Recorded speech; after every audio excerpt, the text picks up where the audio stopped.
하나님의 말씀입니다. 앉으신 채로 경청하십시오. 요한복음 9장 25절에서 41절 말씀입니다. 신약성경 161면에 있습니다.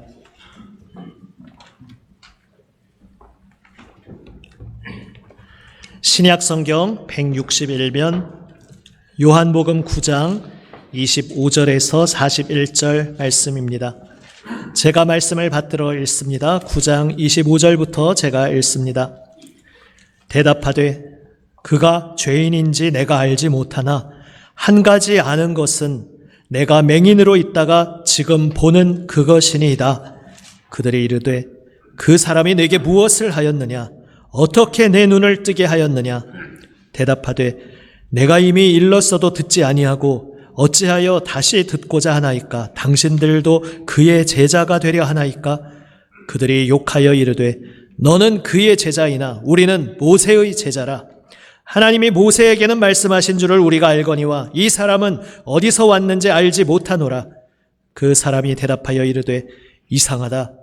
이 사람이 내 눈을 뜨게 하였으되 당신들은 그가 어디서 왔는지 알지 못하는도다. 하나님이 죄인의 말을 듣지 아니하시고 경건하여 그의 뜻대로 행하는 자의 말은 들으시는 줄을 우리가 아나이다. 창세 이후로 맹인으로 난 자의 눈을 뜨게 하였다 함을 듣지 못하였으니 이 사람이 하나님께로부터 오지 아니하였으면 아무 일도 할 수 없으리이다. 그들이 대답하여 이르되 네가 온전히 죄 가운데서 나서 우리를 가르치느냐 하고 이에 쫓아내어 보내니라. 예수께서 그들이 그 사람을 쫓아냈다 하는 말을 들으셨더니 그를 만나사 이르시되 내가 인자를 믿느냐? 대답하여 이르되 주여 그가 누구시오니이까 내가 믿고자 하나이다. 예수께서 이르시되 내가 그를 보았거니와 지금 너와 말하는 자가 그이니라. 이르되 주여 내가 믿나이다 하고 절하는지라. 예수께서 이르시되 내가 심판하러 이 세상에 왔으니 보지 못하는 자들은 보게 하고 보는 자들은 맹인이 되게 하려 함이라 하시니 바리새인 중에 예수와 함께 있던 자들이 이 말씀을 듣고 이르되 우리도 맹인인가? 예수께서 이르시되 너희가 맹인이 되었더라면 죄가 없으려니와 본다고 하니 너희 죄가 그대로 있느니라. 아멘. 기도하시겠습니다. 아버지 하나님, 주님 생명 말씀 사모하며 주님 앞에 엎드립니다. 오직 주님 부르신 그 길을 따르려는 소망의 헌신의 고백으로 이 시간 주님 생명 말씀 앞에 엎드린 하나님 사랑하시는 아들, 딸을 이 시간 주여 붙잡아 주시옵소서. 생명 말씀으로 저희의 속사람을 심령을 새롭게 하여 주시옵소서. 세우신 말씀의 종을 성령님 주장하시고 아버지의 말씀을 담대히 순전하게 전하게 하여 주시옵소서. 우리 구주 예수 그리스도의 이름으로 기도드립니다. 아멘. 할렐루야. 아멘. 공기 대기질이 참 변화무쌍한 한 주간이었습니다. 또 날씨도 요즘 춥기도 하고 덥기도 하고 변화가 들쭉날쭉 하는데 사실은 공기나 날씨보다 우리 삶의 여러 가지 상황이 올해나 또 근 몇 년간 오르락내리락하는 많은 시간을 우리는 겪어오고 있습니다. 그런 모든 시간들 속에 변치 않으시는 영원하신 우리 하나님께서 우리가 닻을 내릴 수 있는, 영원히 의지할 수 있는 유일한 분이심을 우리는 다시 한번 고백하게 됩니다. 오늘 그 변치 않으시는 신실하신 주님께 우리의 모든 마음을 드리며 주님 안에서 참 평강과 안식을 누리시기를 우리 주님의 이름으로 축복합니다. 아멘. 오늘 본문 말씀, 이 이야기의 처음부터 읽지 않았지만 잘 아시는 이야기입니다. 맹인으로 있던 사람을 보면서 예수님의 제자들조차 저 사람이 누구 죄 때문에 저렇게 된 것입니까? 본인 죄입니까? 부모 죄입니까? 이렇게 질문에서 시작된 그 장면에서 예수님께서 그를 고치신 놀라운 사건이 일어납니다. 그런데 또 안식일에 고치셨다는 것 때문에 또 논쟁이 일어나게 됩니다. 지난번에 뮤지컬 함께 보셨습니다마는 거기에서 또 이 맹인에 대한 이야기가 나왔습니다. 거기에서도 이렇게 신문하는 유대인들 앞에서 담대하게 예수님을 증언하는 그의 모습이 참 인상적으로 감동적으로 다가왔던 것을 기억합니다. 사실 지금 이 오늘 본문 읽지 않은 그 앞부분에 보면은 예수를 그리스도로 시인하는 자를 출교하기로 결의한 그러한 서슬퍼런 상황이었습니다. 그래서 오늘 이 앞에서 신문을 받다가 쫓아내어 보내니라 34절에 말씀하고 있는데 그것이 그저 그 자리에서 쫓겨났다는 그러한 의미가 아니라 출교당했다는 의미입니다. 유대교에서 출교당한다는 것은 종교적인 영역뿐만이 아니라 사회적으로, 정치, 경제적으로 내가 살고 있는 모든 삶의 터전에서 완전히 단절된다는 것을 의미합니다. 더 이상 내가 기대고 의지할 수 있는 삶의 터전이 모두 사라져버리는 막막한 상황이 되는 것을 의미합니다. 사실 그러한 상황을 이 주인공의 부모님도 알고 있었습니다. 그래서 너의 아들이 어떻게 눈이 열리게 되었는지 말하라 할 때 우리 아들이 맹인이었던 것은 분명합니다라고 말을 하면서도 어떻게 고침받게 되었는지를 말하려고 하면 예수님에 대해서 이야기해야 되는데 지금 예수님을 그리스도로 시인하는 자 출교하기로 되어 있다는 것을 알아서 무서워하여서 두려워하여서 그 자리를 회피했다는 것이 앞에 22절에 나와 있습니다. 우리 아들이 다 컸으니까 자기 일 자기가 대답할 수 있으니까 우리 아들에게 직접 물어보시오라고 회피하였습니다. 이런 상황에서도 오늘 이 본문의 주인공은 담대히 고백하고 있습니다. 그가 죄인인지 말하라 이렇게 신문하는 유대인들 앞에서 25절 말씀처럼 그가 죄인인지 내가 알지 못하나 이렇게 말합니다. 이것은 정말 내가 알지 못한다는 말을 하는 것이 아니라 마치 이런 느낌의 대답인 것이죠. 당신들이 하나님 앞에서 종교적인 전문가인 거는 내가 알겠습니다. 그러니까 종교 전문가인 당신들 앞에서 그 전문적인 영역에 대해서 내가 뭐라고 전문가적으로 고상하게 세련되게 대답할 수는 없지만 그저 내가 딱 하나 확실하게 말할 수 있는 것이 하나 있습니다. 이렇게 역설적인 표현을 하는 것입니다. 부모가 그랬듯이 예수님에 대해서 대답을 회피하는 것이 아니라 자기가 정말 확신에게 말할 수 있는 그 출발점을 확실히 딛고 거기에서부터 시작하고 있는 것입니다. 내가 오직 한 가지 아는 것은 내가 맹인으로 있었는데 지금은 보는 그것입니다. 그래서 이제 그 뒤에 대화를 살펴보면 바로 그 터전 위에서 그는 예수님이 하나님의 보내심 받은 분임을 고백하고 있습니다. 하나님께서는 경건한 자의 기도를 들으시고 장세 이후로 눈먼 자의 눈을 뜨게 했다는 일이 없는데 이런 놀라운 일을 행하신 이 분이 하나님께로부터 온 분이 아니면 도대체 어디서 온 분이겠습니까? 이렇게 담대히 말하고 있습니다. 그 결과가 출교당하는 결과일 것을 뻔히 예상하고 있었겠지만 그에게는 더 이상 그것보다도 더 중요한 것이 생긴 것입니다. 예수님이 누구신지 그는 부인할 수가 없었습니다. 예수님이 정말로 하나님으로부터 보냄 받으신 분, 자기가 확신하게 되었고 그래서 그분의 은혜의 손길을 입은 것을 거부하는 것은 자기 자신을 부인하는 것이 되기에 그는 이제 자신의 미래가 어떻게 될지 알 수 없는 상황에서도 나는 분명히 압니다. 저분이 내 눈을 열어주셨고 저분은 하나님께로부터 오신 분입니다. 담대히 증언하고 있습니다.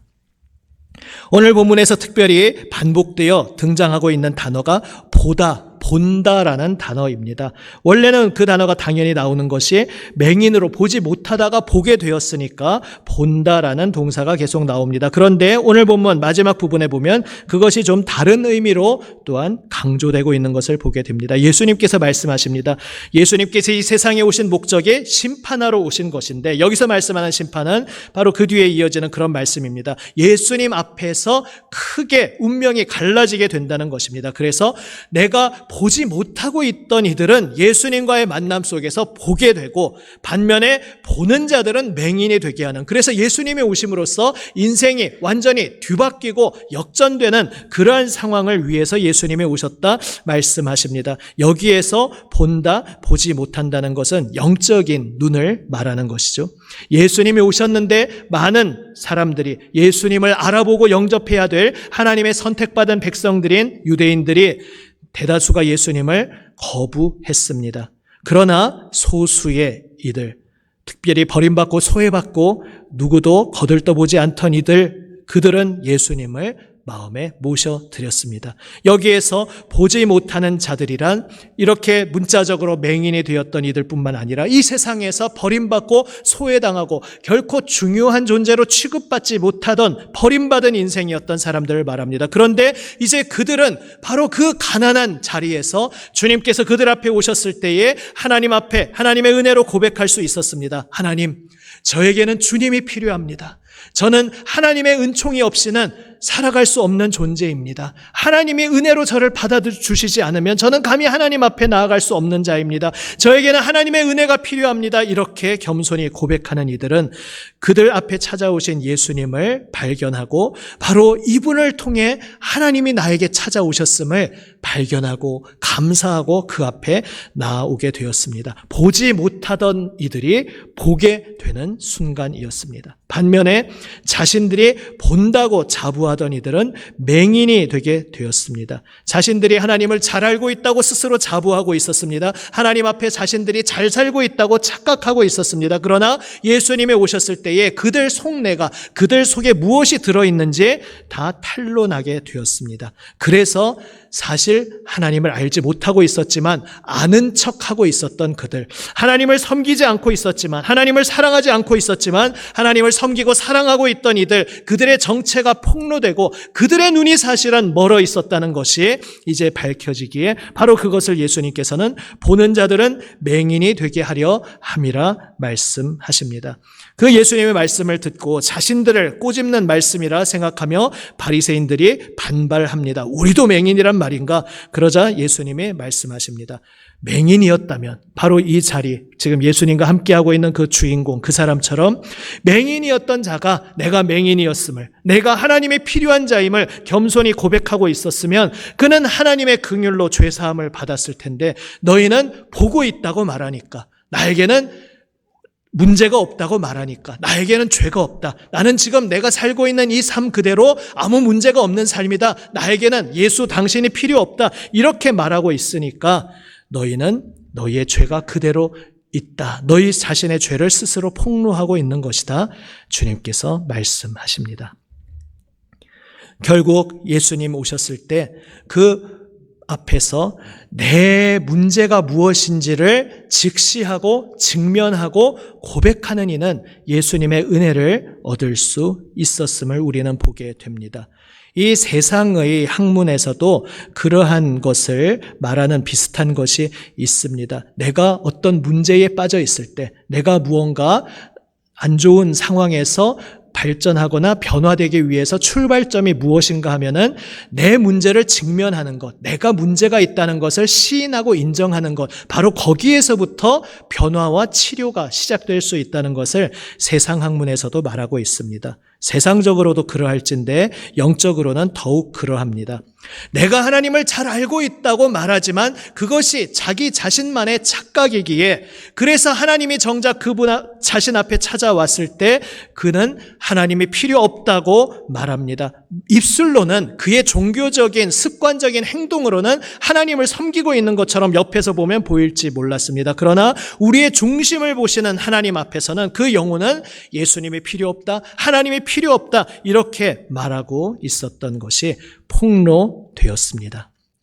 오늘 우리에게 이 말씀이 어떤 의미로 다가오겠습니까? 이 자리에 계신 여러분은 예수님을 나의 구주로, 주님으로 고백하고 있지 않습니까? 나에게 주님이 필요합니다라고 고백하시기에 이 자리에 오신 줄로 믿습니다. 그런데 이제 우리 가운데 옛사람이 있다는 것, 늘 말씀드리듯이 이것을 기억해야 합니다. 재림하시는 예수님 다시 오실 때까지 우리는 이제 영적 전투의 현장에 들어와 있습니다. 우리는 이미 예수 그리스도 십자가 안에서 십자가 보혈과 부활로 승리하신 주님의 승리에 동참하고 있는 사람들입니다. 그래서 결정적인 승리를 주님께서 이루셨습니다. 그리고 우리는 우리의 힘으로 승리하는 것이 아니라 이미 승리하신 예수님의 승리에 동참하도록 날마다 영적 전투의 자리에 부름받고 있습니다. 이미 승리하신 예수님 승리에 동참한다는 것이 무엇인가 하면 바로 이미 죽었는데도 불구하고, 이미 권세를, 세력을 잃어버렸는데도 불구하고 살아있는 척 계속 고개를 쳐드는 나의 옛사람과의 전투입니다.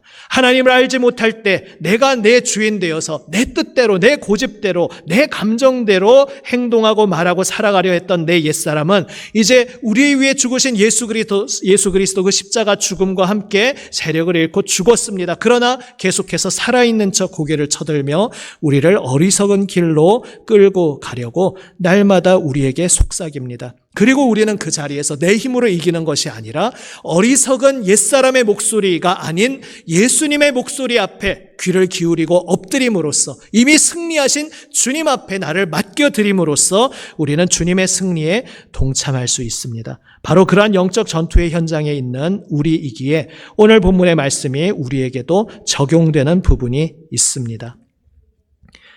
우리는 주님을 필요로 합니다라는 고백을 이미 고백하며 이 자리에, 믿음의 자리에 나왔지만 그 고백이 날마다 현재 진행형으로 계속되어야 한다는 것입니다. 이를테면 우리는 오늘 예배 자리 가운데 와 있습니다. 잘 하셨습니다. 이 자리에 오셨다는 것 자체가 1차적으로 승리하신 것입니다.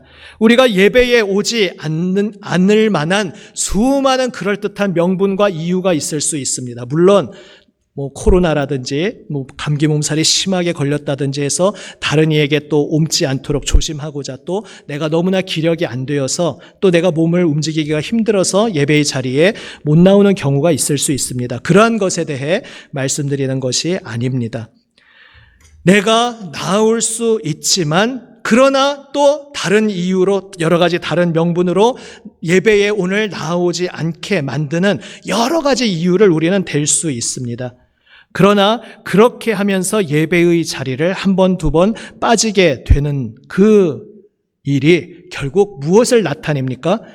내가 나의 마음, 내 속내를 스스로 고백하고 있는 것입니다. 나에게는 하나님보다 더 중요한 게 있다. 예배도 좋긴 좋지만 예배는 1순위, 2순위는 아니고 저 3, 4, 5, 6, 7 저 뒷순위고 하나님께 예배하는 것보다 오늘 나에게 더 중요한 것이 있다라고 결국 스스로 자백하고 있는 셈인 것입니다.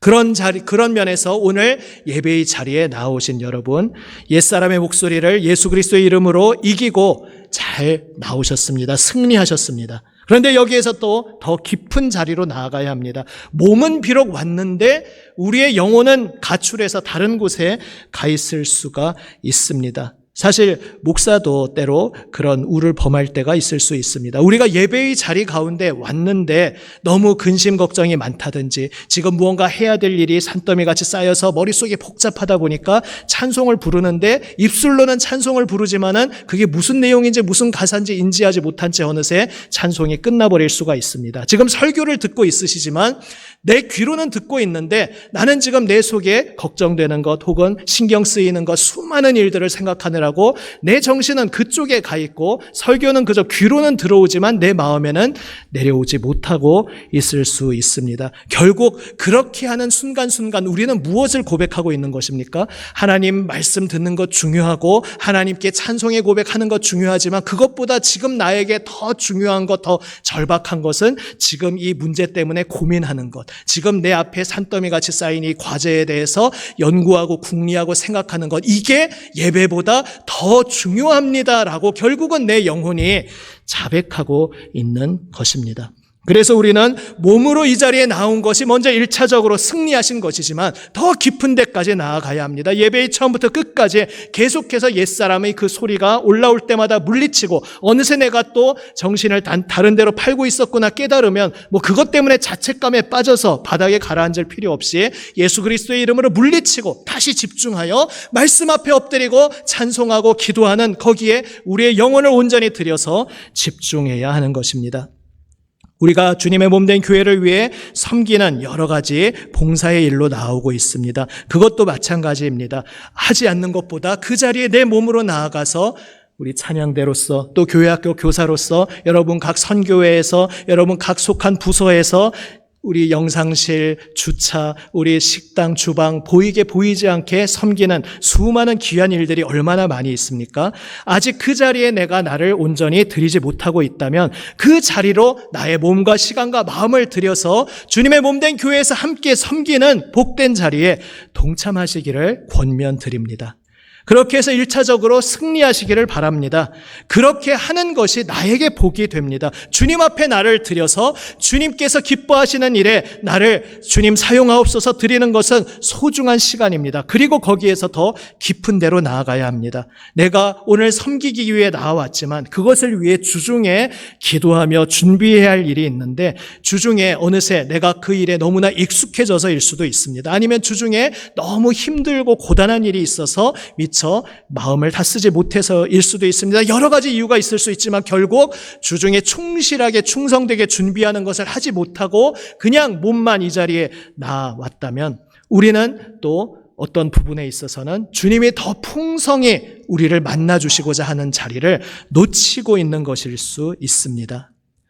예수님께서 이 땅에 오셨을 때에 또 그 앞서 선구자로 세례 요한이 왔을 때에 사람들이 많은 이들이 예수님에게도 세례 요한에게도 호응하지 않았습니다. 그것에 대해 주님께서 어떤 비유를 들어 말씀하셨습니까? 당시의 아이들이 소꿉놀이 하는 것 보고 배운 대로 노니까 흔히 어른들 세계에서 볼 수 있는 잔치 자리를 흉내해서 잔치놀이를 하기도 하고 또 자주 보는 장례식을 보면서 장례놀이를 하기도 했습니다. 그런데 잔치놀이를 하면서 노래를 불러도 거기에 어떤 친구들이 호응을 하지 않고 그래서 야 그러면은 기분이 그러면 장례놀이를 할까 하고 장례놀이를 해도 거기에 곡하는 척하면서 놀이에 호응하지 않는 그런 아이들의 흔한 일상적 풍경을 보시면서 예수님께서 말씀하십니다. 세례 요한이 와서 그가 금식하며 금욕하며 하나님의 그 세례를 선포할 때에도 너희들은 응답하지 않고 이제 인자가 와서 함께 먹고 마시며 풍성한 잔치 교제의 자리를 베풀어도 또 먹고 마시는 것을 탐하는 자라고 흉보면서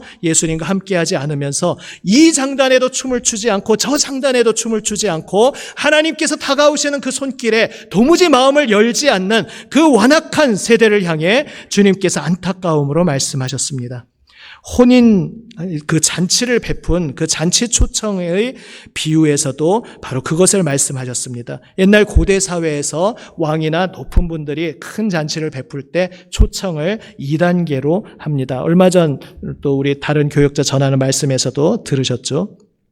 1차적으로 미리 예고편을 합니다. 예고편을 전해서 몇 월 며칠에 잔치를 할 것입니다. 예고를 하고 그럼 거기에 대해서 이제 다 갈 것으로 암묵적으로 같이 동의가 되는 것이죠. 그런데 이제 2차적으로 드디어 준비가 됐으니까 오십시오라고 하는데 어떤 사람은 내가 밭을 새로 사서 그 밭을 시험하러 나가야겠다. 내가 소를 새로 사서 그 소를 사러 나가야겠다. 요즘식으로 말하면 이제 집을 사서 자동차를 사서 핸드폰을 사서 뭐 이런 식으로 번역할 수 있을 것입니다. 나는 장가 가서 시집 가서 그 잔치에 못 가겠소 이렇게 말합니다. 결국 그 잔치보다 내 인생에 더 소중한 것이 있다고 고백한 셈입니다. 예수님께서 그들 삶에 뛰어들어 오셨는데 하나님의 놀라운 생명의 역사가 펼쳐지고 있는데 수많은 사람들이 나는 이미 하나님 잘 섬기고 있어. 나 하나님 섬기고 있는데 뭐 새삼 나를 초청하는 거야. 이렇게 자신의 착각에 빠져서 예수님을 필요로 하지 않은 사람들이 너무나 많았습니다. 자신이 궁핍함 가운데 굶주림 가운데 있음에도 불구하고 그것을 깨닫지 못하고 주님을 간절히 찾는 겸손히 엎드리는 자리로 나아오지 않고 있는 여전히 죽음의 어둠의 자리에 머물러 있는 이들을 안타까움으로 보시며 예수님께서 그 비유를 들려주셨습니다. 오늘 우리도 마찬가지입니다. 내가 종교적 습관적인 여러 가지 행위 속에 예배도 꼬박꼬박 잘 드리고 있을 수 있습니다. 그러나 몸이 아니라 내 마음이, 내 영혼이 진정 지금 하나님께 초점을 맞추고 있는가? 나의 삶의 24시간 동안 나는 뭐에 마음을 쏟고 무엇에 내 영혼을 쏟고 있는가? 이것을 우리는 돌아보아야 합니다. 내가 하루 24시간 무엇을 위해 투자하고 있느냐? 그 나의 모습을 보면 내가 하루 종일 내 생각 속에서 내 마음 속에서 무엇을 마음에 담고 생각하고 고민하고 있는가 이것을 들여다보면 정말로 나에게 중요한 분이 하나님이신지 그래서 세상을 새롭게 하시는 예수 그리스도의 그 생명의 역사에 나를 드리고 헌신하여 주님을 따르는 거기에 정말 내 인생의 목적을 두고 있는지 아니면 다른 것을 더 중하게 여기면서 거기에 내 삶을 바치고 있는지 우리 스스로의 모습을 알게 됩니다. 주님께서 우리를 부르시는 생명의 자리에 진정한 나의 깊은 모든 영혼과 마음까지 드리는 응답으로 엎드리는 우리 모두가 되시기를 원합니다. 우리에게 소망이 있음은 이렇게 연약하고 예수님을 믿는다고 말하면서도 계속해서 거듭거듭 넘어지는 우리의 그 연약함을 아시는 주님께서 긍휼로 두 팔 벌려 우리를 맞아주신다는 사실입니다. 바로 복음서에서 예수님이 한 사람은 사람을 만나주시고 제자들을 만나주시는 사건이 그래서 우리에게 기록되어 있습니다. 예수님을 평생 따르겠다고 결단했지만 너무도 어이없이 무너지고 연약함 속에 쓰러졌던 이들. 그러나 가룟 유다는 결국 자신의 생각을 고집하며 다른 길로 내달려 버렸지만 비록 넘어졌더라도 정말 참담한 실패를 경험했더라도 다시 돌아와서 나에게는 주님이 필요합니다. 나에게는 주님이 모든 것 되십니다. 고백하는 베드로와 제자들을 긍휼로 다시 회복시켜 주신 우리 주님께서 오늘 나의 삶의 자리에도 함께하고 계신다는 것을 기억하시기를 바랍니다. 그 주님이 우리의 주님이시기에 우리에게는 소망이 있습니다. 지금 내가 어떤 자리에서 넘어졌다 할지라도 내가 주님을 믿는다 말하지만 지금 요즘의 나의 삶을 정직하게 돌아볼 때에 솔직히 내 영혼이 내 마음이 다른 곳에 내 정신을 쏟고 있었다 할지라도 중요한 것은 그것을 직시하는 것입니다. 그것을 겸손하게 정직하게 고백하는 것입니다. 아닌 척, 괜찮은 척, 별 문제 없는 척 하는 것이 아니라 주님 앞에 겸손히 고백하며 나에게는 주님이 필요합니다. 나에게는 주님이 모든 것 되십니다. 고백하며 주님의 임재 앞으로 나의 영혼 온 마음을 다해 엎드릴 때에 주님께서는 우리를 새롭게 하여 주십니다. 그 주님의 놀라운 은혜를 의지하며 오늘도 주님 생명의 품으로 나아가 우리를 새롭게 하시는 주님의 손길을 체험하는 우리 모두가 되시기를 주님의 이름으로 축복합니다. 기도하시겠습니다. 아버지 하나님 감사합니다. 하나님을 믿는다, 하나님께 예배한다 말하지만 주님 앞에 엎드리지 않고 주님께 항복하지 않고 나의 모든 생명 마음을 주님께 드리지 않고 주님 몸은 와 있었지만 저희의 마음이 다른 곳으로 흩어져 있었던 모습이 많았음을 주님 돌아보게 됩니다. 아버지 하나님 연약하고 어리석은 저희들을 긍휼로 다시금 안아주시고 새롭게 하시는 주님의 은총만 의지하여 오늘 주님 앞에 엎드립니다. 저희의 연약하고 어리석은 모습을 직면하고 직시하며 겸손히 주님 앞에 고백합니다. 주여, 주님의 도우심을 바라고 주님 앞에 엎드리는 하나님의 사랑하시는 자녀들을 긍휼의 손길로 어루만져 주시옵소서. 새롭게 하여 주시옵소서. 주님을 온전히 향하지 못하고 어느새 다른 것으로 흩어져 있었던 저희의 마음 온전히 다시 주님께 향하고 저희의 온 마음과 생명을 다해 주님께 엎드리게 하여 주시옵소서. 예배하게 하여 주시옵소서. 온 생명 바쳐 주님 따르게 하여 주시옵소서. 살아계신 우리 구주 예수 그리스도의 이름으로 기도드립니다. 아멘.